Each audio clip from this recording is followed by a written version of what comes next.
Hello everyone welcome back to my YouTube channel. It's me Anamika. അപ്പോൾ ഇന്നത്തെ നമ്മുടെ video എന്ന് പറയുന്നത് +1 ഫിസിക്സിൻ്റെ എക്സാം ഇതാ ഇന്ന് ആവാറായി. അപ്പോൾ അതിന് വേണ്ടിയിട്ടുള്ള കുറച്ച് ടിപ്സ് ആൻഡ് ട്രിക്സും എന്തൊക്കെയാണ് ഇമ്പോർട്ടൻറ്റ് ടോപ്പിക്സും അതേപോലെ തന്നെ ചെറിയൊരു ഷോർട്ടായിട്ടുള്ള കുറച്ചൊരു ഫോർമുലാസ് അല്ലെങ്കിൽ ഇമ്പോർട്ടൻ്റ് ആയിട്ട് പഠിക്കേണ്ട എന്തൊക്കെയാണ് ഫോർമുല തിയറിയൊക്കെ പഠിക്കേണ്ടത് എന്നുള്ളത് ഇതേ രീതിയിൽ ഒരു A4 ഷീറ്റിൽ എഴുതിയിട്ടുള്ളതാണ്. അതിൽ എല്ലാ ചാപ്റ്റേഴ്സും ഇല്ല, ഫുള്ളില്ലെങ്കിലും ഓൾമോസ്റ്റ് ഒരു മുക്കാൽ ഭാഗത്തോളം ചാപ്റ്റേഴ്സ് എല്ലാം കണ്ടെയ്ൻ ചെയ്തിട്ടുള്ള ഒരു പേപ്പറാണിത്. അപ്പോൾ ഈ ഒരു നോട്ടും കൂടെ ഞാനിതിൻ്റെ ലാസ്റ്റ് ആഡ് ചെയ്യുന്നുണ്ടാവും. ഇത് മാത്രമല്ല കേട്ടോ, ഇമ്പോർട്ടൻ്റ് ആയിട്ടുള്ള ഡെറിവേഷൻസ് കാര്യങ്ങളൊക്കെ ഇതിനകത്ത് പറയുന്നതിൻ്റെ എല്ലാത്തിൻ്റെയും ഷോർട്ട് നോട്ട്സ് നമ്മൾ ഇതിൻ്റെ വീഡിയോൻ്റെ എൻഡിൽ കൊടുക്കുന്ന. സോ എല്ലാവരും വീഡിയോ സ്കിപ്പ് ചെയ്യാണ്ട് ലാസ്റ്റ് വരെ കാണാം. അപ്പോൾ നമുക്ക് ഒട്ടും ടൈം വേസ്റ്റ് ചെയ്യാണ്ട് വേഗം തന്നെ നമുക്ക് വീഡിയോയിലേക്ക് പോവാം. അപ്പോൾ ഫസ്റ്റ് നമുക്ക് ഫിസിക്സിൽ ഇപ്പോൾ ടോട്ടൽ വരുന്ന 14 ചാപ്റ്റേഴ്സ് ആണ്. വേറെ ഒരു തരത്തിലുള്ള ചാപ്റ്റേഴ്സും ഡിലീറ്റ് ചെയ്തിട്ടില്ല എന്നാണ് എൻ്റെ ഒരു വിശ്വാസം. അപ്പോൾ അങ്ങനെ അത് വെച്ച് നോക്കുകയാണെന്നുണ്ടെങ്കിൽ നിങ്ങൾക്ക് ഫസ്റ്റ് വരുന്ന ചാപ്റ്റർ എന്ന് പറയുന്നത് യൂണിറ്റ്സ് ആൻഡ് മെഷർമെൻറ്റ് എന്ന് പറഞ്ഞിട്ടുള്ള ചാപ്റ്ററാണ്. അപ്പോൾ ഇതിനകത്ത് എന്താണ് ഫിസിക്കൽ ക്വാണ്ടിറ്റി, എന്താണ് ഫണ്ടമെൻ്റൽ ക്വാണ്ടിറ്റി, അതുപോലെ തന്നെ എന്താണ് നമ്മുടെ ഡിറൈവ്ഡ് ക്വാണ്ടിറ്റീസ് എന്നുള്ളതാണ് അറിഞ്ഞിരിക്കേണ്ടത്. പിന്നെ മെയിനായിട്ട് നിങ്ങൾ അറിഞ്ഞിരിക്കേണ്ട ഈ ഒരു ചാപ്റ്ററിൽ നിങ്ങൾ അറിഞ്ഞിരിക്കേണ്ടതാണ് ഡയമെൻഷൻസ് എന്ന് പറയുന്നത്. Okay, dimensions of physical quantity, അതായത് ബേസിക് ആയിട്ടുള്ള area, volume, velocity, acceleration, force, pressure, momentum, work, energy, impulse, angle, kinetic energy, potential energy, ഇത്രയെങ്കിലും മിനിമം നിങ്ങൾ ഇതിൻ്റെ എല്ലാത്തിൻ്റെയും ഡയമെൻഷൻസ് കണ്ട് അല്ലെങ്കിൽ പഠിച്ചിരിക്കണം. ഓക്കെ, പിന്നെ സിസ്റ്റം ഓഫ് യൂണിറ്റ്സ് ഉണ്ട്. അതായത് 4 ടൈപ്പ് ഓഫ് സിസ്റ്റം ആണുള്ളത്: CGS, MKS, FPS and SI system. അപ്പോൾ അത് അങ്ങനെ തിയറി ആയിട്ട് അത് എക്സ്പ്ലെയിൻ ചെയ്യാനായിട്ട് ചോദിക്കുമോ എന്നുള്ളത് എനിക്ക് വലിയ ഉറപ്പില്ല, പക്ഷേ എന്നാലും പഠിച്ചോളൂ. ഇമ്പോർട്ടൻ്റ് ആയിട്ട് വരുന്നത് തന്നെയാണ്, പക്ഷേ ഇതുവരെ അങ്ങനെ ചോദിച്ച് കണ്ടിട്ടില്ല. പക്ഷേ അതിൽ തന്നെ വരുന്ന SI യൂണിറ്റ്സ്, അതിൻ്റെ സിമ്പിൾസും എന്തൊക്കെയാണെന്നുള്ളത്, അതായത് ഇപ്പോൾ മീറ്റർ ലെങ്ത് ആണ്, അതുപോലെ തന്നെ കിലോഗ്രാം മാസ്സാണ്, സെക്കൻഡ് ടൈമാണ്, ആ ഒരു രീതിയിലുള്ള ആ ഒരു സംഭവം ഉണ്ടല്ലോ, ഞാൻ ലാസ്റ്റ് നോട്ടിൽ കൊടുക്കുന്നതായിരിക്കും. അപ്പോൾ ആ ഒരു സംഭവം നമുക്ക് എന്തായിരിക്കും ചോദിക്കാനായിട്ട് ചാൻസ് ഉള്ളതാണ്. അപ്പോൾ അതൊന്ന് പഠിച്ചു വയ്ക്കുക. അതുപോലെ തന്നെ SI സിസ്റ്റത്തിൻ്റെ അഡ്വാൻറ്റേജസ് എന്തൊക്കെയാണെന്നുള്ളത് പഠിച്ചു വയ്ക്കുക കേട്ടോ. സിഗ്നിഫിക്കൻറ്റ് ഫിഗേഴ്സ് നിങ്ങൾക്ക് നോക്കുന്നത് നല്ലതാണ്, കാരണം അതിൽ നിന്ന് എന്തെങ്കിലും ഒരു പ്രോബ്ലം കൈൻഡ് ഓഫ് എന്തെങ്കിലും വന്നാൽ തന്നെ ഉള്ളൂ. അതായത് സിഗ്നിഫിക്കൻറ്റ് ഫിഗേഴ്സ് കണ്ടുപിടിക്കാനായിട്ട് പ്രോബ്ലമായിട്ട് ഏതെങ്കിലും ഒരു 1 ക്വസ്റ്റ്യൻ അല്ലെങ്കിൽ 1 മാർക്ക് ഓർ 2 മാർക്ക് ക്വസ്റ്റ്യൻസ് ചോദിച്ചെങ്കിലേ ഉള്ളൂ, ഉറപ്പില്ല. പക്ഷേ നമ്മുടെ ഫസ്റ്റ് ലെസണിൽ ഇതൊരു പാർട്ടായിട്ട് വരുന്നതുകൊണ്ട് നോക്കാതെ പോകുന്നതിനേക്കാട്ടിലും നല്ലത് ജസ്റ്റ് ഒന്ന് റെഫർ ചെയ്ത് പോകുന്നതാണ്. അതുകൊണ്ടാണ് അത് പറഞ്ഞത് കേട്ടോ. അപ്പോൾ ഇതിൽ മെയിനായിട്ട് ഞാൻ പറഞ്ഞത് ഡയമെൻഷൻസ്, വേറെ എന്ത് നോക്കിയില്ലെങ്കിലും ഡയമെൻഷൻസ് എന്തായാലും നിങ്ങൾ നോക്കിയിട്ട് പോവുക, അത് നിങ്ങൾ മറക്കരുത്. പിന്നെ വരുന്നതാണ് പ്രിൻസിപ്പിൾ ഓഫ് ഹോമോജീനിറ്റി. എന്താണ് പ്രിൻസിപ്പിൾ ഓഫ് ഹോമോജീനിറ്റി? ഞാൻ ഈ ഒരു സൈഡിലായിട്ടൊക്കെ ആയിട്ട് നമ്മുടെ നോട്ട് കൊടുക്കാം. വീഡിയോ ത്രൂ ഔട്ട് ദ വീഡിയോയും കുറേ നോട്ട്സ് കൊടുക്കുന്നുണ്ട്. ജസ്റ്റ് ഒന്ന് പോസ് ചെയ്ത് സ്ക്രീൻഷോട്ട് ചെയ്ത് വെച്ചിട്ട് നിങ്ങളിരുന്ന് പഠിക്കുക. അതുപോലെ തന്നെ വീഡിയോൻ്റെ എൻഡിലും ഷോർട്ട് നോട്ട്സും ഇമ്പോർട്ടൻ്റ് ആയിട്ടുള്ള ടോപ്പിക്സും കാര്യങ്ങളും കൊടുക്കുന്നുണ്ട് കേട്ടോ. അപ്പോൾ അതെന്തായാലും നിങ്ങൾ ചെക്ക് ചെയ്യാനായിട്ട് മറക്കരുത്. അപ്പോൾ പ്രിൻസിപ്പിൾ ഓഫ് ഹോമോജീനിറ്റി വെച്ചിട്ട് നിങ്ങൾക്ക് പ്രൂവ് ചെയ്യാനുള്ള ക്വസ്റ്റ്യൻസ് ഉണ്ടാവും. അതായത് F = ma ആണ്, E = mc² ആണ്. അപ്പോൾ ഇത് രണ്ടും ഡയമെൻഷൻസ് സെയിം ആണോ എന്നുള്ളത് നിങ്ങൾ ചെക്ക് ചെയ്യാനായിട്ട്, ഈ ഒരു പ്രിൻസിപ്പിൾ ഓഫ് ഹോമോജീനിറ്റി വെച്ച് ചെക്ക് ചെയ്യാനായിട്ട് ചിലപ്പോൾ ഒരു പ്രോബ്ലം ഉണ്ടായേക്കാം. പിന്നെ യൂസസ് ഓഫ് ഡയമെൻഷണൽ അനാലിസിസിൻ്റെ യൂസസ് എന്തൊക്കെയാണെന്നുള്ളത്, അത് 3 കാര്യങ്ങളാണ് വരുന്നത്, അത് പഠിക്കണം. അപ്പോൾ അതെന്തായാലും നിങ്ങൾക്ക് വരാനായിട്ട് ചാൻസ് ഉണ്ട്. പിന്നെ നിങ്ങൾക്ക് ഒരു ഡയമെൻഷണൽ അനാലിസിസ് യൂസ് ചെയ്തിട്ട് നിങ്ങൾക്ക് ഡയമെൻഷൻ കണ്ടുപിടിക്കാനായിട്ടുണ്ടാവും. അപ്പോൾ അതെങ്ങനെയാണെന്നുള്ളത് ഡീറ്റെയിൽ ആയിട്ട് ഒരു 2 ക്വസ്റ്റ്യൻ ആൻഡ് വിത്ത് ആൻസേഴ്സ് ഞാൻ ഇവിടെ കൊടുക്കാം. അല്ലെങ്കിൽ ഇവിടെ ഉള്ളത് നിങ്ങൾക്ക് ക്ലിയർ ആവുന്നില്ല, ഇവിടെ കൊടുക്കുന്നത് ക്ലിയർ ആവുന്നില്ല എന്നുണ്ടെങ്കിൽ ഞാൻ വീഡിയോൻ്റെ ലാസ്റ്റിലായിട്ട് കൊടുക്കാം. അപ്പോൾ അതെന്തായാലും നിങ്ങൾ എന്ത് ചെയ്യാം, ജസ്റ്റ് ഒന്ന് സ്ക്രീൻഷോട്ട് എടുത്ത് വെച്ചിട്ട് ഇരുന്ന് പഠിക്കാം കേട്ടോ. ഓക്കെ, അങ്ങനെ ആ ഒരു സംഭവമാണ് അതിൽ നിന്ന് ചോദിക്കാനുള്ളത്. പിന്നെ ലിമിറ്റേഷൻസ് ഓഫ് ഡയമെൻഷണൽ അനാലിസിസ്, അതായത് ഡയമെൻഷൻ അനാലിസിസിൻ്റെ ലിമിറ്റേഷൻസ് എന്തൊക്കെയാണ് എന്നുള്ളത് നിങ്ങളുടെ അടുത്ത് ചോദിക്കുക. അപ്പോൾ അതും കൂടെ നിങ്ങളൊന്ന് നോക്കിയിരിക്കുന്നത് നല്ലതാണ്. ഓക്കെ, അപ്പോൾ നമ്മൾ നെക്സ്റ്റ് മൂവ് ഓൺ ചെയ്യുന്നത് നമ്മുടെ സെക്കൻഡ് ചാപ്റ്ററിലേക്കാണ്. Motion in a straight line ആണ് നമ്മുടെ സെക്കൻഡ് ചാപ്റ്റർ. ഓക്കെ, അപ്പോൾ മോഷൻ ഇൻ എ സ്ട്രെയിറ്റ് ലൈനിൽ വരുന്ന കാര്യങ്ങൾ എന്തൊക്കെയാണെന്ന് വെച്ച് കഴിഞ്ഞാൽ ആദ്യം തന്നെ മെക്കാനിക്സ് എന്താണ്, സ്റ്റാറ്റിക്സ്, കൈനമാറ്റിക്സ്, ഡൈനാമിക്സ്, മോഷൻസ് എന്തൊക്കെയാണ്, ഇങ്ങനത്തെ കുറച്ച് കാര്യങ്ങളുടെ ബേസിക് ആയിട്ടുള്ള എന്താണ് അതിൻ്റെ ഡെഫിനിഷൻ എന്നുള്ളത് നിങ്ങൾ അറിഞ്ഞിരിക്കണം. അതുപോലെ തന്നെ നിങ്ങൾക്ക് പോയിന്റ് ഒബ്ജക്റ്റ് എന്താണ്, ഫ്രെയിം ഓഫ് റെഫറൻസ് എന്താണ്, എല്ലാത്തിൻ്റെയും നോട്ട്സ് ഞാൻ ഈ ഒരു സൈഡിലായിട്ട് കൊടുക്കാം കേട്ടോ. അപ്പോൾ അതെന്തായാലും നോക്കാം, അതൊക്കെ ചോദിക്കാം. പിന്നെ ടൈപ്സ് ഓഫ് മോഷൻസ് എന്തൊക്കെയാണ്, അതിന് എക്സാമ്പിൾ മെയിനായിട്ട് നിന്ന് വരുന്നതാണ് scalars and vector quantity, scalar quantity and vector quantity, അതിന് എക്സാമ്പിൾസ്. പിന്നെ വരുന്നതാണ് ഡിസ്റ്റൻസും ഡിസ്പ്ലേസ്മെൻറ്റും, സ്പീഡ്, വെലോസിറ്റി. പിന്നെ ടൈപ്സ് ഓഫ് സ്പീഡ്, അതായത് average speed, instantaneous speed, uniform speed. ഇതിൻ്റെയൊക്കെ ഡെഫിനിഷൻ പഠിക്കുന്നതിൻ്റെ കൂടെ തന്നെ നിങ്ങൾ അതിൻ്റെ ഫോർമുല കൂടി പഠിച്ചു വയ്ക്കാം. കാരണം ആ ഫോർമുലാസ് ചോദിച്ചിട്ട് അത് വെച്ചിട്ട് നിങ്ങൾക്ക് പ്രോബ്ലംസ് വരാനായിട്ടുള്ള ചാൻസ് ഉണ്ട്. അപ്പോൾ അതും കൂടെ നിങ്ങൾ നോക്കേണ്ടതാണ്. അതേപോലെ തന്നെ ഇനിയും വരുന്നതാണ് average velocity, instantaneous velocity, uniform velocity, uniform motion, അതുപോലെ തന്നെ instantaneous acceleration, uniform acceleration, positive acceleration and negative acceleration. Negative ആക്സിലറേഷനെ തന്നെ നമ്മൾ ഡീസിലറേഷൻ എന്നും കൂടെ പറയും. അപ്പോൾ ഇങ്ങനെയുള്ള കാര്യങ്ങൾ. പിന്നെ സെക്കൻഡ് ചാപ്റ്ററിൽ ഇമ്പോർട്ടൻ്റ് ആയിട്ട് വരുന്നതാണെടാ position time graph. Okay, position time graph stationary ഒബ്ജക്റ്റിനും യൂണിഫോം മോഷനും രണ്ടാണ്. അത് ചോദിക്കാനായിട്ട് സാധ്യതയുണ്ട്. അതേപോലെ തന്നെ വരുന്നതാണ് ഒരു position time graph for positive and negative acceleration എന്ന് പറഞ്ഞാൽ മതി. അപ്പോൾ അത് ചോദിക്കാറുള്ളതാണ്. അപ്പോൾ അതെന്തായാലും നിങ്ങൾ പഠിച്ചു വയ്ക്കുക. പിന്നെ വെലോസിറ്റി ടൈം ഗ്രാഫ്, അതായത് VT ഗ്രാഫ് വരും. അതും യൂണിഫോം മോഷനും യൂണിഫോം ആക്സിലറേറ്റഡ് മോഷനും ഒക്കെ നിങ്ങൾക്ക് വരുന്നുണ്ട്. അതിന് ശേഷമാണ് കൈനമാറ്റിക് ഇക്വേഷൻ്റെ ഡെറിവേഷൻ. സോ ഇതിൽ ഇമ്പോർട്ടൻ്റ് ആയിട്ട് വരുന്ന ഡെറിവേഷനാണ് ഈ ഒരു കൈനമാറ്റിക് ഇക്വേഷൻ്റെ ഡെറിവേഷൻ എന്ന് പറയുന്നത്. അതായത് V = U + AT, അതേപോലെ തന്നെ S = UT + ½ AT² എന്ന് പറയുന്നത്. അതേപോലെ തന്നെ ഈ V² = U² + 2AS. അപ്പോൾ ഈ ഒരു സാധനങ്ങളൊക്കെ കണ്ടുപിടിക്കാനായിട്ട്, ഇതൊക്കെ എങ്ങനെയാണ് ഡിറൈവ് ചെയ്യുന്നത് എന്നുള്ളത് കണ്ടുപിടിക്കാനായിട്ടും നിങ്ങൾക്ക് ചോദിക്കാൻ സാധ്യതയുണ്ട്. അപ്പോൾ അത് നിങ്ങളൊന്ന് പഠിച്ചു വയ്ക്കുക. അതേപോലെ തന്നെ സ്റ്റോപ്പിംഗ് ഡിസ്റ്റൻസ് എന്താണെന്നുള്ളതും അതിൻ്റെ എന്താ പറയുക ഇക്വേഷൻ എന്താണെന്നുള്ളതും കണ്ടുപിടിക്കാനായിട്ട് നിങ്ങൾക്ക് ചോദിക്കാനായിട്ട് ചാൻസ് ഉണ്ട്. അപ്പോൾ അത്രയാണ് നിങ്ങൾക്ക് ഈ ഒരു സെക്കൻഡ് ലെസണിൽ നിന്ന് വരുന്നത് കേട്ടോ. തേർഡ് ലെസൺ എന്ന് പറയുന്നത് മോഷൻ ഇൻ എ പ്ലെയിൻ എന്ന് പറഞ്ഞിട്ടുള്ളതാണ്. അപ്പോൾ അതിനകത്ത് വരുന്നത് വെക്ടർ എന്താണ്, ഏതൊക്കെ ടൈപ്പ് ഓഫ് വെക്ടേഴ്സ് ഉണ്ടെന്നുള്ളതൊന്ന് അറിഞ്ഞിരിക്കുക. പിന്നെ മെയിനായിട്ട് അറിഞ്ഞിരിക്കേണ്ടതാണ് triangle law and parallelogram law of vector addition. അപ്പോൾ ആ ഒരു സാധനം എന്തായാലും ആ ഫിഗർ വരച്ചിട്ട് അതൊന്ന് എക്സ്പ്ലെയിൻ ചെയ്യാനായിട്ട് പഠിച്ചിരിക്കണം. ആൻഡ് അതിൽ നിന്നും തന്നെ മാഗ്നിറ്റ്യൂഡ് R, ഓക്കെ, ആറിൻ്റെ magnitude, find the magnitude of R എന്ന് പറയുന്നിട്ടുള്ള ഡെറിവേഷൻ ഞാൻ ഇവിടേക്ക് ആയിട്ട് കൊടുക്കാം. ആ ഒരു ഡെറിവേഷൻ ഇമ്പോർട്ടൻ്റ് ആണ്. അതെന്തായാലും നിങ്ങൾ പഠിച്ചിരിക്കണം. ഓക്കെ ആണ്. പ്രൊജക്ടൈൽ മോഷൻ എന്താണ് എന്നുള്ളതും, അതേപോലെ തന്നെ അതിൽ നിന്ന് 3 സാധനങ്ങൾ കണ്ടുപിടിക്കാനുള്ള ഡെറിവേഷൻ നമ്മുടെ അടുത്ത് ചോദിക്കാറുണ്ട്. അതായത് horizontal range, time of flight and maximum height എന്ന് പറയുന്ന ഈ ഒരു 3 സാധനങ്ങൾ അതെന്തായാലും നിങ്ങൾ പഠിച്ചിരിക്കണം. അതിൻ്റെയൊക്കെ അതൊക്കെ സിമ്പിൾ ഡെറിവേഷൻസ് ആണ്. അതെല്ലാം പഠിച്ചു വയ്ക്കുക.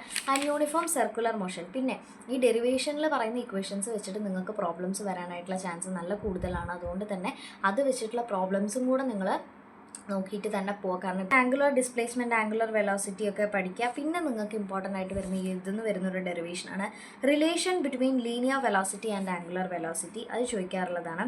പിന്നെ സെൻട്രിപീറ്റൽ ആക്സിലറേഷൻ്റെ ഒരു ഡെറിവേഷനും ചോദിക്കാറുള്ളതാണ് കേട്ടോ. പിന്നെ ഞാൻ പറഞ്ഞു ഇതൊക്കെ ബേസ് ചെയ്തിട്ടുള്ള പ്രോബ്ലംസും കൂടെ നിങ്ങൾ നോക്കണം. Okay, and then coming to the 4th chapter laws of motion ആണ്. അപ്പോൾ ഇതിൽ തന്നെ നമ്മൾ ന്യൂട്ടൺസ് ഫസ്റ്റ് ലോ പഠിക്കണം. ഇത് ലോ ഓഫ് ഇനേർഷ്യ എന്താണെന്നുള്ളത് പഠിക്കണം. അതിൽ തന്നെ ഇനേഷ്യ ഓഫ് റെസ്റ്റ് ഉണ്ട്, അതേപോലെ തന്നെ ഇനേഷ്യ ഓഫ് മോഷൻ ഉണ്ട്, ഇനേഷ്യ ഓഫ് ഡയറക്ഷൻ ഉണ്ട്. ആ കാര്യങ്ങളൊക്കെ പഠിക്കണം. പിന്നെ വരുന്നതാണ് സെക്കൻഡ് ലോ ഓഫ് ഫോഴ്സ് എന്ന് പറയുന്ന ന്യൂട്ടൻ്റെ സെക്കൻഡ് ലോ പഠിക്കണം. അതിൽ എക്സ്പ്രഷൻ ഫോർ ഫോഴ്സ് ഉണ്ട്. അതായത് ഫോഴ്സിന് F = ma എന്ന് പറയുന്ന ആ ഒരു ഇക്വേഷൻ ഡിറൈവ് ചെയ്യാൻ നമുക്കൊരു ഇത് വരുന്നുണ്ട്, ഡെറിവേഷൻ വരുന്നത്. അത് ചെറിയ ഡെറിവേഷനാണ്. അത് നിങ്ങൾ എന്തായാലും പഠിച്ചിരിക്കണം. പിന്നെ ഇമ്പൾസ് എന്താണെന്നുള്ളതും അതിൽ നിന്നുള്ള ഒരു ഡെറിവേഷനും വരുന്നുണ്ട്. ഇമ്പൾസ് = ചേഞ്ച് ഇൻ മൊമെൻറ്റം എന്ന് പ്രൂവ് ചെയ്യാനായിട്ട് അത് നിങ്ങൾ പഠിച്ചിരിക്കണം. അതിൻ്റെ തന്നെ ആപ്ലിക്കേഷൻസും പഠിച്ചിരിക്കുക. പിന്നെ വരുന്നതാണ് തേർഡ് ലോ സ്റ്റേറ്റ്മെൻറ്റ് എന്താണ് എന്നുള്ളതും അതിൻ്റെ കുറച്ച് ഇല്ലസ്ട്രേഷനും കാര്യങ്ങളൊക്കെ പഠിക്കുക കേട്ടോ. പിന്നെ മെയിനായിട്ട് വരുന്ന ഒരു ഡെറിവേഷനാണ് ഇതിൽ law of conservation of linear momentum. Okay, അത് നിങ്ങൾ എന്തായാലും ഇതാക്കണേ. അത് ഏതാണെന്നറിയാമോ? dp = 0 അല്ലെങ്കിൽ dp/dt = 0 എന്നുള്ളത് പ്രൂവ് ചെയ്യില്ലേ, അതാണ് ഞാൻ സൈഡിൽ കൊടുക്കാം. ആ ഒരു ഡെറിവേഷൻ നിങ്ങൾ എന്തായാലും പഠിക്കണമെന്ന് പറയാനുള്ള കാരണം എന്താണെന്ന് വെച്ച് കഴിഞ്ഞാൽ അത് നമുക്ക് 2 തരത്തിൽ പ്രൂവ് ചെയ്യാനായിട്ട് പറ്റും. സെക്കൻഡ് ലോ, ന്യൂട്ടൻ്റെ സെക്കൻഡ് ലോ യൂസ് ചെയ്തിട്ടും ന്യൂട്ടൻ്റെ തേർഡ് ലോ യൂസ് ചെയ്തിട്ടും നിങ്ങൾക്ക് അത് എന്ത് ചെയ്യാൻ പറ്റും, പ്രൂവ് ചെയ്യാൻ പറ്റും. അപ്പോൾ സെക്കൻഡ് ലോ വെച്ച് ചെയ്യുന്നത് വളരെ സിമ്പിളാണ്, ഒരു 3 മാർക്കിനൊക്കെ ചോദിക്കാൻ പറ്റുന്ന സാധനമാണ്. പക്ഷേ തേർഡ് ലോ വെച്ച് ചെയ്യുന്നത് കുറച്ച് ഹയർ മാർക്കിന് ചോദിക്കാൻ പറ്റുന്ന അത്യാവശ്യം കുറച്ച് ലെങ്തി ആയിട്ടുള്ള ഒരു ഡെറിവേഷനാണ്. അപ്പോൾ ഇത് 2 നിങ്ങൾ പഠിച്ചു പോകണം. കാരണം ചിലപ്പോൾ ചോദിക്കുന്നത് തേർഡ് ലോ എക്സ്പ്ലെയിൻ അല്ലെങ്കിൽ സ്റ്റേറ്റ് ന്യൂട്ടൺസ് തേർഡ് ലോ എന്ന് പറഞ്ഞിട്ട് prove it using second law എന്ന് പറഞ്ഞിട്ട് എടുത്ത് പറയും. അപ്പോൾ ചിലപ്പോൾ അങ്ങനെയായിട്ടായിരിക്കും. അപ്പോൾ നിങ്ങൾക്ക് സെക്കൻഡ് ലോ ആയിരിക്കും യൂസ് ചെയ്യേണ്ടി വരിക. അല്ലെങ്കിൽ സ്പെസിഫൈ ചെയ്തിട്ട് പറയും തേർഡ് ലോ യൂസ് ചെയ്ത് ചെയ്യാൻ പറയും കേട്ടോ. അപ്പോൾ ഇപ്പോൾ നിങ്ങളുടെ ക്വസ്റ്റ്യൻ പേപ്പറിൽ ഒന്നും പറഞ്ഞിട്ടില്ല, ജസ്റ്റ് ഈ ഒരു കാര്യം പ്രൂവ് ചെയ്യാൻ മാത്രമാണ് പറഞ്ഞിട്ടുള്ളൂ എന്നുണ്ടെങ്കിൽ നിങ്ങൾക്ക് നിങ്ങളുടെ ഇഷ്ടത്തിനനുസരിച്ച് നിങ്ങൾക്ക് ഏത് ലോ വെച്ച് യൂസ് ചെയ്തിട്ട് പ്രൂവ് ചെയ്താലും നിങ്ങൾക്ക് മാർക്ക് കിട്ടും. ഏതോ സെക്കൻഡ് ലോ ഒരു തേർഡ് ലോ വെച്ച് ചെയ്താലും നിങ്ങൾക്ക് മാർക്ക് കിട്ടും. അല്ല പക്ഷെ നിങ്ങളോട് സ്പെസിഫൈ ചെയ്ത് പറഞ്ഞിട്ടുണ്ട് ന്യൂട്ടൻ്റെ സെക്കൻഡ് ലോ അല്ലെങ്കിൽ തേർഡ് ലോ യൂസ് ചെയ്തിട്ട് നിങ്ങളിത് പ്രൂവ് ചെയ്യണം എന്ന് പറഞ്ഞിട്ടുണ്ടെന്നുണ്ടെങ്കിൽ നിങ്ങളത് എന്തായാലും കറക്റ്റായിട്ട് തന്നെ നോക്കിയിട്ട് ആ ഏതാണോ പറഞ്ഞിരിക്കുന്ന ലോ അതിനനുസരിച്ച് തന്നെ പ്രൂവ് ചെയ്യണം കേട്ടോ. പിന്നെ മൊമെൻറ്റം കൺസർവേഷൻ്റെ അപ്ലിക്കേഷൻസ് വരുന്നുണ്ട്. അതിൽ റീകോയിൽ വെലോസിറ്റിയാണ് കുറച്ച് കൂടുതലായിട്ട് ചോദിച്ച് കണ്ടിട്ടുള്ളത്. അതേപോലെ തന്നെ apparent weight of a person in a ലിഫ്റ്റും ഇതാണ് ഏറ്റവും കൂടുതൽ ചോദിച്ച് കണ്ടിട്ടുള്ളത്. അപ്പോൾ അത് രണ്ടും നിങ്ങൾ എന്തായാലും ഒന്ന് നോക്കുക. പിന്നെ ഇക്വിലിബ്രിയം എന്താണെന്നുള്ളത് ചോദിക്കും. പിന്നെ വരുന്നതാണ് ഫ്രിക്ഷൻ. എന്താണ് ഫ്രിക്ഷൻ എന്നുള്ള കാര്യങ്ങൾ. അതിൽ തന്നെ വരുന്നതാണ് സ്റ്റാറ്റിക് ഫ്രിക്ഷനും അതേപോലെ തന്നെ കൈനറ്റിക് ഫ്രിക്ഷനും. അതും അതിൻ്റെ കുറച്ച് ലോസ് വരുന്നുണ്ട്, അത് പഠിക്കണം. പിന്നെ ആംഗിൾ ഓഫ് റീപോസിൻ്റെ ഒരു ഡെറിവേഷൻ വരുന്നുണ്ട്. Sliding friction and rolling friction അധികം ചോദിച്ച് കണ്ടിട്ടില്ല. പിന്നെ കോമൺ ആയിട്ട് ചോദിച്ച് കാണാറുള്ള ഒരു ക്വസ്റ്റ്യൻ ആണ് friction is A necessary ഇവിൽ justify your answer എന്ന് പറഞ്ഞിട്ടുള്ളത്. അപ്പോൾ ആ ഒരു ക്വസ്റ്റ്യൻ വിത്ത് ആൻസർ ഞാനിവിടെ നോട്ട് കൊടുക്കുന്നുണ്ട്. ഇപ്പോൾ ഞാൻ ഇവിടെ ഡിസ്പ്ലേ ചെയ്യുന്നില്ലെങ്കിലും ഒന്നില്ലെങ്കിൽ നിങ്ങൾക്ക് ലാസ്റ്റിൽ കാണാനായിട്ട് പറ്റും. അപ്പോൾ അതെന്തായാലും പഠിച്ച് ഇരിക്കുക കേട്ടോ. അതുപോലെ തന്നെ motion of a car on a level road എന്ന് പറഞ്ഞിട്ടുള്ള ഒരു ഡെറിവേഷൻ ഉണ്ട്. ബാങ്കിങ് ഓഫ് കർവ് വളരെ ഇമ്പോർട്ടൻ്റ് ആണ്. അപ്പോൾ ആ ഒരു ഡെറിവേഷൻ നിങ്ങൾ എന്തായാലും പഠിച്ചിരിക്കുക കേട്ടോ. And moving on to the 5th chapter work energy പവറിൽ എന്ന് പറഞ്ഞാൽ സ്കെയിലാർ പ്രൊഡക്റ്റ് ഒന്ന് അറിഞ്ഞിരിക്കുക. അത് വെച്ചിട്ട് ചിലപ്പോൾ ഒരു 2 മാർക്കിനൊക്കെ പ്രോബ്ലം ചോദിച്ചാലോ എന്നുള്ളൊരു രീതിയിലാണ്. പിന്നെ വർക്ക് എന്താണെന്നുള്ളത് പഠിക്കുക. അതിനകത്ത് വരുന്നതാണ് work done by a constant ഫോഴ്സിൽ വരുന്നതാണ് W = F cos θ .d അല്ലെങ്കിൽ FD cos θ എന്ന് പറഞ്ഞിട്ടുള്ള ഒരു ഫോർമുല. അപ്പോൾ അത് നിങ്ങളൊന്ന് പഠിച്ചിരിക്കണം. പിന്നെ 3 തരത്തിലുള്ള വർക്ക് ഉണ്ട്. Positive work, negative work and zero work. അതും നിങ്ങൾ പഠിച്ചിരിക്കേണ്ടതാണ് കേട്ടോ. Work done by a variable force ചോദിച്ച് കണ്ടിട്ടില്ല, പക്ഷേ എങ്ങാനും ഇൻ കേസ് ചോദിച്ചു കഴിഞ്ഞാൽ നിങ്ങൾക്ക് അറിഞ്ഞിരിക്കണം. പിന്നെ എനർജി എന്താണെന്ന് പഠിക്കുക. കൈനറ്റിക് എനർജി എന്താ, പൊട്ടൻഷ്യൽ എനർജി എന്താണ്, മെക്കാനിക്കൽ എനർജി എന്താണ്, law of conservation of energy എന്താണെന്നുള്ളത് അറിഞ്ഞിരിക്കുക. വർക്ക് എനർജി തിയറം അത് ചോദിച്ച് കണ്ടിട്ടുള്ളതാണ്. അതായത് KF - KI = W വർക്ക് എന്നുള്ളത് പ്രൂവ് ചെയ്യാനായിട്ടുള്ള ഒരു ഡെറിവേഷൻ. പിന്നെ conservative and non conservative force ഉണ്ട്. അതെന്താണെന്നുള്ളതിൻ്റെ തിയറി ഒന്ന് പഠിച്ചിരിക്കുക. ഈ ഒരു 5th ചാപ്റ്ററിന് ഏറ്റവും ഇമ്പോർട്ടൻ്റ് എന്ന് എനിക്ക് എടുത്തു പറയാനുള്ള ആ ഒരു ഡെറിവേഷൻ എന്ന് പറയുന്നത് conservation of energy of freely falling body. അതെന്തായാലും ഇമ്പോർട്ടൻ്റ് ആയിട്ട് നിങ്ങൾക്ക് ചോദിക്കുന്നതായിരിക്കും. അതുകൊണ്ട് എന്തായാലും നിങ്ങൾ ആ സാധനം പഠിക്കാണ്ട് നിങ്ങൾ എക്സാമിന് പോകരുത്. ഓക്കെ. പിന്നെ വരുന്നതാണ് potential energy of A spring എന്ന് പറയുന്നത്. അതും അത്യാവശ്യം ചോദിച്ച് കാണാറുള്ളതാണ്. ഈ ഒരു ലെസണിൽ ഒരു ഗ്രാഫും കൂടെ വരുന്നുണ്ട് കേട്ടോ. അപ്പോൾ അതും കൂടെ ഞാൻ നോട്ടിൽ ആഡ് ചെയ്യാം. അതും നിങ്ങൾ എന്തായാലും പഠിച്ചിരിക്കാനായിട്ട് മറക്കരുത്. പിന്നെ പലതരം ടൈപ്പ് ഓഫ് കൊളീഷൻ ഉണ്ട്. കൊളീഷൻ എന്താണെന്നുള്ളതും, ഇലാസ്റ്റിക് കൊളീഷൻ എന്താ, ഇൻഇലാസ്റ്റിക് കൊളീഷൻ എന്താ, പെർഫെക്റ്റ്ലി ഇൻഇലാസ്റ്റിക് കൊളീഷൻ എന്താണെന്നുള്ളതൊക്കെ പഠിച്ചിരിക്കുക. V2 = M2 - M1 എന്ന് പറഞ്ഞിട്ടുള്ള ആ ഒരു കൊളീഷൻ്റെ കേസിൽ നിങ്ങൾക്ക് ഒരു ഡെറിവേഷൻ വരുന്നുണ്ട്. അത് ഞാൻ ഇവിടെ നോട്ടിൽ കൊടുക്കാം. അത് നിങ്ങൾ എന്തായാലും പഠിച്ചിരിക്കണം. അതിന് കുറച്ച് സ്പെഷ്യൽ കേസസ് ഉണ്ട്. ഓക്കെ. അപ്പോൾ ചില ഡെറിവേഷൻസ് ഒക്കെ നിങ്ങൾ ചെയ്യുമ്പോൾ എന്ന് പറഞ്ഞു കഴിഞ്ഞാൽ അതിൽ 1-2 കേസസ് വരുന്നുണ്ട്. അപ്പോൾ ആ കേസസ് എന്താണെന്നുള്ളത് നോക്കിയിട്ട് കറക്റ്റായിട്ട് നിങ്ങൾ ആ ഒരു കേസസ് എന്താണെന്നുള്ളതും കൂടെ പഠിച്ചിട്ട് പോയാലാണ് നിങ്ങൾക്ക് നല്ല മാർക്ക് സ്കോർ ചെയ്യാനായിട്ട് പറ്റുള്ളൂ കേട്ടോ. And moving on to the 6th chapter system of particles and rotational motion. And അതിനകത്ത് വരുന്നത് സെൻറ്റർ ഓഫ് മാസ് എന്താണ് എന്നുള്ളത് നിങ്ങൾ അറിഞ്ഞിരിക്കണം. ആംഗുലർ മൊമെൻറ്റം എന്താണ്, മൊമെൻറ്റ് ഓഫ് ഫോഴ്സ്, ടോർക്കൊക്കെ എന്താണ് എന്നുള്ളത് അറിഞ്ഞിരിക്കുക. പിന്നെ ഇമ്പോർട്ടൻ്റ് ആയിട്ട് ചോദിക്കുന്ന ഒരു ക്വസ്റ്റ്യൻ ആണ് relation between torque and angular momentum. അതെന്തായാലും ആ ഒരു ഡെറിവേഷൻ നിങ്ങളൊന്ന് പഠിച്ച് ഇരിക്കുന്നത് നല്ലതാണ്. പിന്നെ വരുന്നതാണ് പ്രിൻസിപ്പിൾ ഓഫ് മൊമെൻറ്റ്സ്. അതിൻ്റെ തിയറി നിങ്ങളൊന്ന് പഠിച്ചു വയ്ക്കുക. മൊമെൻറ്റ് ഓഫ് ഇനേർഷ്യ പഠിച്ചു വയ്ക്കുക.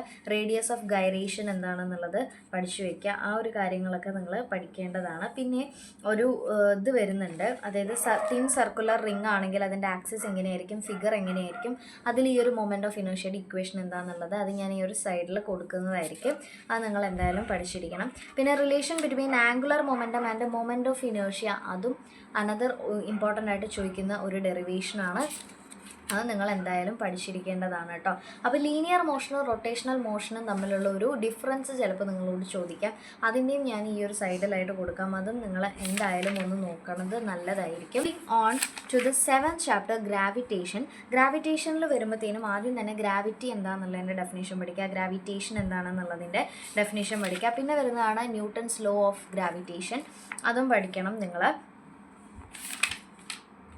പിന്നെ നിങ്ങൾക്ക് ഇതിനകത്ത് മെയിനായിട്ട് വരുന്ന ഒരു ഡെറിവേഷൻ എന്ന് പറയുന്നത് variation of G with height and depth. അത് രണ്ടും മാറി മാറി ചോദിച്ച് കാണാറുള്ളതാണ്. അപ്പോൾ അത് വളരെയധികം ഇമ്പോർട്ടൻ്റ് ആണ്. അത് നിങ്ങൾ എന്തായാലും പഠിച്ചിരിക്കണം.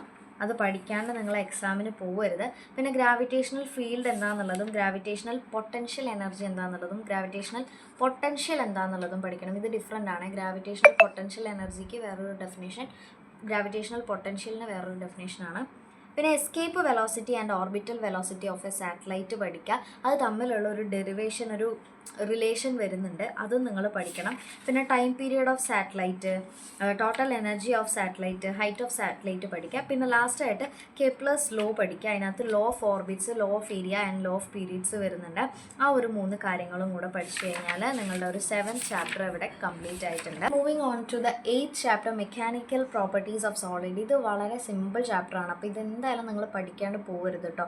പിന്നെ ഏറ്റവും കൂടുതൽ വെയിറ്റേജ് ഞാനൊക്കെ പഠിക്കുന്ന ടൈമിൽ എനിക്ക് തോന്നുന്നു ഏറ്റവും കൂടുതൽ, ഇപ്പം ഇനി എന്തെങ്കിലും ചേഞ്ച് ഉണ്ടോയെന്ന് അറിയില്ല, പക്ഷേ ഏറ്റവും കൂടുതൽ ഞാൻ ചോദിച്ച് കണ്ടിട്ടുള്ളത് ഒരു 9th ചാപ്റ്ററിലെ മെക്കാനിക്കൽ പ്രോപ്പർട്ടീസ് ഓഫ് ഫ്ലൂയിഡ്സ്, അതിനകത്ത് മറ്റേ ബെർണോളിസ് പ്രിൻസിപ്പിളും കാര്യങ്ങളൊക്കെ ചോദിച്ച് കണ്ടിട്ടുണ്ട് കേട്ടോ. എനിക്ക് പെട്ടെന്ന് ഇപ്പോൾ അത് ഓർമ്മ വന്നുകൊണ്ട് ഞാൻ പറഞ്ഞതാണ്. അപ്പോൾ അത് നിങ്ങൾ എന്തായാലും ഒന്ന് നോക്കുന്നത് നല്ലതായിരിക്കും. അപ്പോൾ നമ്മുടെ 8th ചാപ്റ്ററിൽ ഇമ്പോർട്ടൻ്റ് ആയിട്ട് വരാനുള്ളതെന്ന് പറഞ്ഞാൽ സ്ട്രെസ്സ് സ്ട്രെയിനൊക്കെ എന്താണെന്നുള്ളത് പഠിക്കുക, അതിൻ്റെ ഡയമെൻഷൻസ് പഠിക്കുക, അതിൻ്റെ തിയറി പഠിക്കുക എന്നുള്ളതാണ്.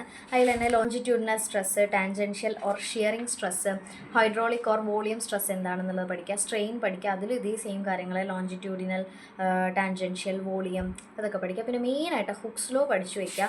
സ്ട്രെസ് സ്ട്രെയിൻ കർവ് ആ സാധനം പഠിക്കാണ്ട് നിങ്ങൾ പോകരുത്, ഇത് എന്തായാലും ചോദിക്കും. ഇലാസ്റ്റോമേഴ്സ് എന്താണെന്നുള്ളത് പഠിക്കുക, ഇലാസ്റ്റിക് മോഡുലായി എന്താണെന്നുള്ളത് പഠിക്കുക. അതിന് തന്നെ യങ്സ് മോഡുലസ് ഉണ്ട്, റിജിഡിറ്റി മോഡുലസ് ഉണ്ട്, ബൾക്ക് മോഡുലസ് ഉണ്ട്, അതെല്ലാം നിങ്ങൾ പഠിച്ചിരിക്കണം. പിന്നെ പോയിസൺസ് റേഷ്യോ എന്ന് പറഞ്ഞിട്ടുള്ളൊരു സംഭവമുണ്ട്, അതും നിങ്ങൾ പഠിക്കണം കേട്ടോ. ഇത്രയും കാര്യങ്ങളാണ് നിങ്ങൾക്ക് അതിൽ നിന്ന് വരിക. അതിൽ കൂടുതലും ഇങ്ങനത്തെ ക്വസ്റ്റ്യൻസസ് ആയിരിക്കും ചോദിക്കാനായിട്ട് സാധ്യതയുള്ളത്. അപ്പോൾ അതൊക്കെ ഞാനിപ്പോൾ ഇതിൽ എന്തെങ്കിലും പറയാൻ വിട്ടു പോയിട്ടുണ്ടെങ്കിൽ അതിനൊക്കെ ഷോർട്ട് നോട്ട് നമ്മുടെ വീഡിയോൻ്റെ ലാസ്റ്റ് കൊടുക്കുന്നുണ്ട് കേട്ടോ. അപ്പോൾ അത് എന്തായാലും എല്ലാവരും ഒന്ന് കണ്ടു നോക്കുക. ആൻഡ് ഞാൻ നേരത്തെ പറഞ്ഞ ഏറ്റവും കൂടുതൽ വെയിറ്റേജ് വരുന്നൊരു ലെസനാണ് 9th ലെസൺ. അതിനകത്ത് വളരെ കൂടുതലായിട്ട് ഡെറിവേഷൻസും കൂടുതലാണ്, തിയറീസും കൂടുതലാണ്, എല്ലാം വളരെ കൂടുതലായിട്ട് കിടക്കുന്ന ഒരു ചാപ്റ്ററാണ് കേട്ടോ. അപ്പോൾ ആദ്യം തന്നെ പ്രഷർ എന്താണ്, അതുപോലെ തന്നെ ഡെൻസിറ്റി എന്താണ് എന്നുള്ളതൊക്കെ പഠിക്കുക. പാസ്കൽസ് ലോ പഠിക്കാണ്ട് എന്തായാലും നിങ്ങൾ പോകരുത് കേട്ടോ. പാസ്കൽസ് ലോ പഠിക്കുക. പിന്നെ പാസ്കൽസ് ലോൻ്റെ ഒരു ഡെറിവേഷൻ വരുന്നുണ്ട് നിങ്ങൾക്ക്, application of Pascal's law. Hydraulic ലിഫ്റ്റിൽ ഒരു സംഭവം വരുന്നുണ്ട്, ആ ഒരു ഡെറിവേഷൻ എന്തായാലും പഠിക്കുക കേട്ടോ. പിന്നെ variation of pressure with depth ഉണ്ട്, ഹൈഡ്രോസ്റ്റാറ്റിക് പാരഡോക്സ് എന്താണെന്നുള്ളത് പഠിക്കാനുണ്ട്, മെർക്കുറി ബാരോമീറ്റർ എന്താണെന്നുള്ളത് പഠിക്കാനുണ്ട്. അത് നിങ്ങൾ എന്തായാലും പഠിച്ചിരിക്കണം. Stream line flow and turbulent flow എന്താണെന്നുള്ളത് പഠിക്കണം. ഇക്വേഷൻ ഓഫ് കണ്ടിന്യൂറ്റിക്ക് നമുക്കൊരു ഡെറിവേഷൻ വരുന്നുണ്ട്. പിന്നെ മെയിനായിട്ട് ഇതൊന്ന് വിട്ടു പോകാതെ എന്തായാലും നിങ്ങൾ പഠിക്കേണ്ടതാണ് ബെർണോളിസ് പ്രിൻസിപ്പിളും അതിൻ്റെ തന്നെ വരുന്ന ഡെറിവേഷനും, അതെന്തായാലും പഠിക്കണം. അതുപോലെ തന്നെ അതിൻ്റെ ലിമിറ്റേഷൻസ് എന്താണെന്നുള്ളതും പഠിക്കണം. ഈ ബെർണോളിസ് ഇക്വേഷൻ വെച്ചിട്ട് വരുന്ന അപ്ലിക്കേഷനിൽ വരുന്ന ഡെറിവേഷനാണ് ടോറിസെല്ലീസ് ലോൻ്റെ സ്പീഡ് ഓഫ് എഫ്ലക്സ് കാണാനുള്ളൊരു ഡെറിവേഷൻ, അതെന്തായാലും നിങ്ങൾ പഠിക്കണം. പിന്നെ നിങ്ങൾക്ക് ഡൈനാമിക് ലിഫ്റ്റിൽ തന്നെ ball moving without spin, ball moving with സ്പിന്നൊക്കെ ഉണ്ട്. പിന്നെ എയറോഫോയിൽ ലിഫ്റ്റ് ഉണ്ട്. അപ്പം അതൊക്കെ വലിയ രീതിയിൽ ചോദിച്ച് കണ്ടിട്ടില്ല, പക്ഷേ എന്നാലും നിങ്ങൾ നോക്കി പോകുന്നത് തന്നെയാണ് നല്ലത്. പിന്നെ വിസ്കോസിറ്റി എന്താണെന്നുള്ളതും അതിൻ്റെ കോഎഫിഷ്യൻറ്റ് കണ്ടുപിടിക്കാനുള്ളതൊക്കെ ഡെറിവേഷനൊക്കെ പഠിക്കണം. സ്റ്റോക്സ് ലോ ഉണ്ട്, അതും നിങ്ങൾ പഠിക്കേണ്ടതാണ്. പിന്നെ ടെർമിനൽ വെലോസിറ്റി, ഞാൻ പറഞ്ഞില്ലേ ഇതിനകത്ത് മാത്രം നമുക്കൊന്നും ഒഴിച്ചു കൂടാനായിട്ടില്ല. ടെർമിനൽ വെലോസിറ്റി ഉണ്ട്, അത് പഠിക്കുക. റെയിൽനോട്ട്സ് നമ്പർ എന്താണെന്നുള്ളത് പഠിക്കുക. പിന്നെ വരുന്നതാണ് സർഫസ് ടെൻഷൻ, സർഫസ് എനർജിയും സർഫസ് ടെൻഷനും തമ്മിലുള്ള ഡിഫറൻസ് എന്താണ് എന്നുള്ളത് പഠിക്കുക.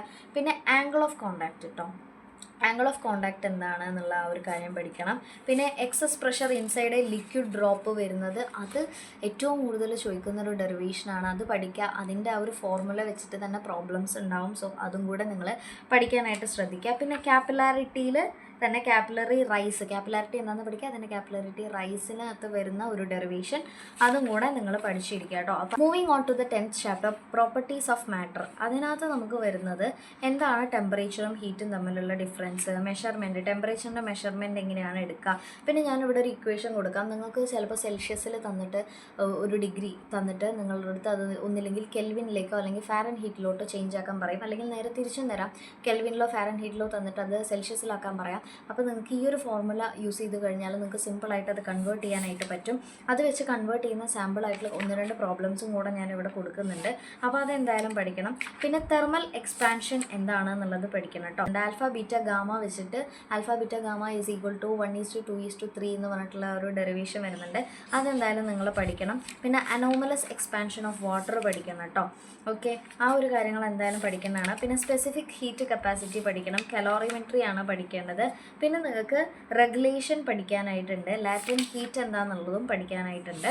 പിന്നെ ഹീറ്റ് ട്രാൻസ്ഫറിൽ വരുന്നതാണ് കണ്ടക്ഷൻ എന്താണ് എന്നുള്ളത്. അതുപോലെ തന്നെ ലാൻഡ് ബ്രീസും സീ ബ്രീസും കാര്യങ്ങൾ എന്തൊക്കെയാണെന്നുള്ളത്, റേഡിയേഷൻ എന്താണെന്നുള്ളത്, ബ്ലാക്ക് ബോഡി റേഡിയേഷൻ എന്താണെന്നുള്ളതും, എമിസിവിറ്റി എന്താണുള്ളതും, പിന്നെ സ്റ്റീഫൻ ബോൾട്സ്മാൻ ലോ ഉണ്ട്, അതും നിങ്ങൾ പഠിക്കേണ്ടതാണ് കേട്ടോ. പിന്നെ ന്യൂട്ടൺസ് ലോ ഓഫ് കൂളിങ്, ഇത്രയാണ് അതിനകത്ത് പഠിക്കേണ്ടത്. അത് കുറച്ചും കൂടെ ഒരു സിമ്പിളായിട്ടുള്ള ലെസൺ ആണ്. അപ്പോൾ അതെന്തായാലും നിങ്ങൾ നോക്കാനായിട്ട് ശ്രദ്ധിക്കുക. And moving on to the 11th chapter thermodynamics. നമ്മൾ ഓൾറെഡി കെമിസ്ട്രിയിൽ പഠിച്ചു വെച്ച ഒരു സാധനം തന്നെയാണ്. അപ്പോൾ ഇതിനകത്ത് നിങ്ങൾ പഠിക്കേണ്ട ഒരു കാര്യം എന്താണെന്ന് വെച്ചാൽ എന്താണ് തെർമോഡൈനാമിക്സ് എന്ന് പഠിക്കുക, തെർമോഡൈനാമിക്സ് വേരിയബിൾസ് എന്താണെന്നുള്ളതൊക്കെ പഠിക്കുക, തെർമൽ ഇക്വിലിബ്രിയം പഠിക്കുക, അതിനകത്ത് തന്നെ അഡിയാബാറ്റിക് വാൾ, ഡയാതെർമിക് വാൾ എന്താണെന്ന് പഠിക്കുക, 0th ലോ പഠിക്കണം, heat energy, heat internal energy and work എന്താണെന്നുള്ളത് പഠിക്കണം, ഫസ്റ്റ് ലോ ഓഫ് തെർമോഡൈനാമിക്സ് അത് ഇമ്പോർട്ടൻ്റ് ആണ്. അതുപോലെ തന്നെ മേയേഴ്സ് റിലേഷൻ ഉണ്ട്, അതൊരു ഡെറിവേഷനാണ്, അതെന്തായാലും പഠിച്ചിരിക്കണം. പിന്നെ തെർമോഡൈനാമിക് പ്രോസസ്സ് കേട്ടോ, അത് 4 ഉണ്ട്, ഐസോതെർമൽ, അഡയാബാറ്റിക്, ഐസോഫോറിക് ആൻഡ് ഐസോബാറിക്, അതും പഠിക്കണം. സൈക്ലിക് പ്രോസസ്സ് അത് ചോദിച്ച് കാണാറുണ്ട്, അതിൽ തന്നെ work done for isothermal process, work done for adiabatic process, രണ്ടും ഇമ്പോർട്ടൻറ്റ് ഡെറിവേഷൻസ് ആണ്, പഠിച്ചിട്ടേ പോകാവുള്ളൂ. റിവേഴ്സിബിൾ ആൻഡ് ഇറിവേഴ്സിബിൾ പ്രോസസ്സ് ഉണ്ട്, അതുപോലെ തന്നെ റിവേഴ്സിബിൾ പ്രോസസ്സിന് വേണ്ടിയിട്ടുള്ള കണ്ടീഷൻസ് എന്തൊക്കെയാണെന്നുള്ളതുണ്ട്. പിന്നെ കാർനോട്ട് എഞ്ചിൻ്റെ ആ ഒരു ഫിഗറും അതിൻ്റെ ആ ഒരു കാര്യങ്ങൾ പാർട്സ് എക്സ്പ്ലെയിൻ ചെയ്യുന്നതും അതും നിങ്ങൾക്ക് എന്തായാലും വരാനുള്ള ചാൻസ് ഉണ്ട്. പിന്നെ കാർനോട്ട് സൈക്കിളിൻ്റെ വർക്കിങ്ങും അതിൻ്റെ ഡെറിവേഷൻസും കാര്യങ്ങളും ഒക്കെ നിങ്ങളോട് ചോദിക്കാനായിട്ട് സാധ്യതയുണ്ട്. അപ്പോൾ അതൊക്കെ ഇമ്പോർട്ടൻ്റ് ആണ്, അതൊക്കെ എന്തായാലും പഠിക്കാം. പിന്നെ സെക്കൻഡ് ലോ ഓഫ് തെർമോഡൈനാമിക്സിൽ കെൽവിൻ പ്ലാങ്ക് സ്റ്റേറ്റ്മെൻറ്റും ഉണ്ട്, അതുപോലെ തന്നെ ക്ലോസിൻ സ്റ്റേറ്റ്മെൻറ്റും ഉണ്ട് കേട്ടോ. അപ്പോൾ അത് രണ്ടും നിങ്ങൾ ക്ലോസിൻ സ്റ്റേറ്റ്മെൻറ്റും ഉണ്ട്, അത് രണ്ടും നിങ്ങൾ പഠിച്ചിരിക്കുക. Moving on to the 12th chapter kinetic theory. എന്താണ് കൈനറ്റിക് തിയറി എന്ന് പഠിക്കുക, മോൾസും അവഗാഡ്രോ നമ്പറും എന്താണെന്നുള്ളത് പഠിക്കുക, ബിഹേവിയർ ഓഫ് ഗ്യാസസ് എന്താണെന്നുള്ളത് പഠിക്കുക. അതിനകത്ത് നിങ്ങൾക്ക് Boyle's law, Charles law, Gay Lussac's law and ideal gas law ആണ് പഠിക്കാനുള്ളത്, അത് പഠിക്കുക. പിന്നെ അവഗാഡ്രോസ് ഹൈപ്പോതെസിസ് എന്ന് പറഞ്ഞിട്ടുള്ളതുണ്ട്, ഇതിലൊക്കെ കുറച്ചും കൂടെ തിയറിയാണ് കേട്ടോ. ഈ ഒരു ടൈമൊക്കെ ആകുമ്പോഴത്തേന് ഡെറിവേഷൻസ് കുറച്ചൊന്ന് കുറയും. പിന്നെ Dalton's law of partial pressure, kinetic theory of ideal gases, അത് എന്തായാലും പഠിച്ചിട്ടേ പോകാവുള്ളൂ കേട്ടോ. പിന്നെ pressure exerted by an ideal ഗ്യാസിൻ്റെ ഒരു ഡെറിവേഷൻ വരുന്നുണ്ട്, അത് പഠിക്കണം. കൈനറ്റിക് ഇൻ്റർപ്രിട്ടേഷൻ ഓഫ് ടെമ്പറേച്ചർ, അത് നിങ്ങൾക്ക് വരുന്നൊരു ഇത് തന്നെയാണ്, ഡെറിവേഷനാണ്. പിന്നെ RMS വെലോസിറ്റി അല്ലെങ്കിൽ സ്പീഡ് കണ്ടുപിടിക്കാനുള്ളത്. പിന്നെ നിങ്ങൾക്ക് എന്തായാലും ചോദിക്കുന്നതാണ് ലോ ഓഫ് ഇക്യുപാഷൻ ഓഫ് എനർജി, അതെന്തായാലും പഠിക്കണം. സ്പെസിഫിക് ഹീറ്റ് കപ്പാസിറ്റീൻ്റെയും ഡയറ്റോമിക് ഗ്യാസസിൻ്റെയും റിജിഡിലും നോൺ റിജിഡിലും നിങ്ങൾക്ക് ഡെറിവേഷൻസ് വരുന്നുണ്ട്, അതെല്ലാം ഞാനിവിടെ കൊടുക്കാം. പിന്നെ പോളി അറ്റോമിക് ഗ്യാസിനകത്തും വരുന്നുണ്ട്, സ്പെസിഫിക് ഹീറ്റ് കപ്പാസിറ്റി ഓഫ് സോളിഡ്സിലും നിങ്ങൾക്ക് വരുന്നുണ്ട് കേട്ടോ. പിന്നെ വരുന്നത് മീൻ ഫ്രീ പാത്താണ്. 13th ചാപ്റ്ററിലോട്ട് പോകുമ്പോൾ ഓസിലേഷനിൽ പീരിയോഡിക് മോഷൻ എന്താണെന്നുള്ളത് നിങ്ങൾ അറിഞ്ഞിരിക്കണം, ഓസിലേറ്ററി മോഷൻ എന്താണെന്നുള്ളത് അറിഞ്ഞിരിക്കണം. അതിനകത്ത് വരുന്ന ഒരു ക്വസ്റ്റ്യൻ ആണ്, all oscillatory motions are periodic but all periodic motions are not oscillatory. അതിൻ്റെ റീസൺ എന്താണെന്നുള്ളത്, അതിൻ്റെ ക്വസ്റ്റ്യൻ വിത്ത് ആൻസർ ഇവിടെ കൊടുക്കുന്നുണ്ട്. സിമ്പിൾ ഹാർമോണിക് മോഷൻ എന്താണെന്നുള്ളത് പഠിക്കുക, അതിന് എക്സാമ്പിൾസ് പഠിക്കുക, അതിൻ്റെ ഡിഫറൻഷ്യൽ ഇക്വേഷനുള്ള ഡെറിവേഷൻ പഠിക്കുക, ടൈം പീരിയഡിനുള്ള ഡെറിവേഷൻ പഠിക്കുക കേട്ടോ. പിന്നെ ഇമ്പോർട്ടൻ്റ് ആയിട്ട് നമ്മൾ അറിഞ്ഞിരിക്കേണ്ട കുറച്ച് ടേം ഉണ്ട്, displacement, amplitude, time period, frequency, angular frequency ഒക്കെ, അതൊക്കെ പഠിച്ചിരിക്കുക. Uniform circular motion and SHM, simple harmonic motion ഉണ്ട്, അപ്പോൾ അതിനകത്തും അതെന്താണെന്നുള്ളതും അതിൻ്റെ ഡെറിവേഷൻസ്, വെലോസിറ്റി കാണാനും ആക്സിലറേഷൻ കാണാനും പൊട്ടൻഷ്യൽ എനർജിയൊക്കെ കാണാനായിട്ടുള്ള കുറച്ച് ഡെറിവേഷൻസ് കാര്യങ്ങളൊക്കെ വരുന്നുണ്ട്. കൈനറ്റിക് എനർജിയും ടോട്ടൽ എനർജിയും കാണാനുണ്ട്. അതിൻ്റെ തന്നെ ഗ്രാഫിക്കൽ റെപ്രസെൻറ്റേഷന് 2 ഗ്രാഫ് ഉണ്ട്, അതും കൂടെ ഞാനിതിൽ കൊടുക്കാം. പിന്നെ ആപ്ലിക്കേഷൻസ് ഓഫ് SHMൽ വരുന്നതാണ് സിമ്പിൾ പെൻഡുലം, അതും നിങ്ങളൊന്ന് നോക്കുക, അതിൻ്റെ വെച്ചിട്ട് തന്നെയുള്ള ഒരു ഡെറിവേഷനും കാര്യങ്ങളും ഉണ്ട്. പിന്നെ ഓസിലേഷൻസ് ഓഫ് സ്പ്രിങ്ങും ആണ് നിങ്ങൾക്ക് 13th ലെസണിൽ വരുന്നത്. Moving to the last chapter 14th chapter waves. വേവ്സിൽ പറയണത് എന്താണ് വേവ് മോഷൻ, ട്രാൻസ്വേഴ്സ് വേവ് എന്താണ്, അതുപോലെ തന്നെ ലോഞ്ചിറ്റ്യൂഡിനൽ വേവ് എന്താണ്, വേവിനെ അസോസിയേറ്റ് ചെയ്തിട്ടുള്ള കുറച്ച് terms, amplitude, time period, frequency, wave length, അങ്ങനത്തെ കുറച്ച് കാര്യങ്ങൾ. പിന്നെ സ്പീഡ് ഓഫ് ട്രാൻസ്വേഴ്സ് വേവ് നിങ്ങൾ പഠിക്കണം, അതിൽ കുറച്ച് വെറൈറ്റീസ് ഉണ്ട്, അതായത് സ്ട്രെച്ചഡ് സ്ട്രിങ്ങിൽ എങ്ങനെയാണ്, സോളിഡിൽ എങ്ങനെയാണ്, ഡെറിവേഷൻ ഒന്നും പഠിക്കേണ്ട, ജസ്റ്റ് ആ ഇക്വേഷൻ മാത്രം പഠിക്കുക, ഇക്വേഷനിൽ ഓരോ ടേം എന്താണെന്നുള്ളത് പഠിക്കുക. അതേപോലെ തന്നെ speed of longitudinal wave, speed of sound wave പഠിക്കണം. പ്രോഗ്രസീവ് വേവ് എന്താണ്, ഡിസ്പ്ലേസ്മെൻറ്റ് ഓഫ് വേവ് എന്താണ്, പ്രോഗ്രസീവ് വേവ് എന്താണ്, അതിൻ്റെ ഡെറിവേഷൻ പഠിച്ചിരിക്കണം. Principle of super position of wave എന്താണെന്നുള്ളത് പഠിച്ചിരിക്കണം. സ്റ്റേഷനറി വേവ്, അതുപോലെ തന്നെ ട്രാൻസ്വേഴ്സ് വേവിൻ്റെ ഫ്രീക്വൻസി എന്താണെന്നുള്ളത് പഠിച്ചിരിക്കാം. 14 ചാപ്റ്ററിൽ ഇമ്പോർട്ടൻ്റ് ആയിട്ട് വരുന്ന ഡെറിവേഷൻസ് എന്തൊക്കെയാണെന്ന് വെച്ച് കഴിഞ്ഞാൽ fundamental mode first harmonic, second harmonic and third harmonic വരുന്നുണ്ട്. അത് നമ്മുടെ ഫ്രീക്വൻസി ഓഫ് ട്രാൻസ്വേഴ്സ് വേവിൽ വരുന്ന കാര്യങ്ങളാണ്. അതുപോലെ തന്നെ stationary waves in pipe or air കോളത്തിൽ, അതായത് ലോഞ്ചിറ്റ്യൂഡിനൽ വേവ്സിലും ഇതേ രീതിയിൽ ഓപ്പൺ പൈപ്പിലായിരിക്കും. അതുപോലെ തന്നെ ക്ലോസ്ഡ് പൈപ്പിലുള്ളതും കൂടെ നമുക്ക് ലോഞ്ചിറ്റ്യൂഡിനൽ വേവിൽ ഓപ്പൺ പൈപ്പ് ആൻഡ് ക്ലോസ്ഡ് പൈപ്പും കൂടെ നിങ്ങൾക്ക് ചെയ്യാനുണ്ട്. അതിൻ്റെ ആ ഒരു ബേസ് ചെയ്തിട്ടുള്ള അതിൻ്റെ ക്വസ്റ്റ്യൻസ് കാര്യങ്ങൾ വരും. പിന്നെ ബീറ്റ് എന്താണെന്നുള്ളത് അറിഞ്ഞിരിക്കണം, ബീറ്റിൻ്റെ യൂസസ് എന്താണെന്ന് അറിഞ്ഞിരിക്കണം. അപ്പോൾ ഇത്രയാണ് നിങ്ങളുടെ ഫിസിക്സിലെ 1 to 14 ചാപ്റ്റേഴ്സിൽ വരുന്ന ഇമ്പോർട്ടൻ്റ് ആയിട്ടുള്ള ടോപ്പിക്സ്. വീഡിയോ ഹെൽപ്ഫുൾ ആയെന്ന് വിശ്വസിക്കുന്നു. അപ്പോൾ വീഡിയോ ഹെൽപ്ഫുൾ ആയിട്ടുണ്ടെന്നുണ്ടെങ്കിൽ തീർച്ചയായിട്ടും ലൈക്ക്, ഷെയർ ആൻഡ് സബ്സ്ക്രൈബ് ചെയ്യുക. സോ നെക്സ്റ്റ് വീഡിയോയിൽ കാണാം. Bye bye.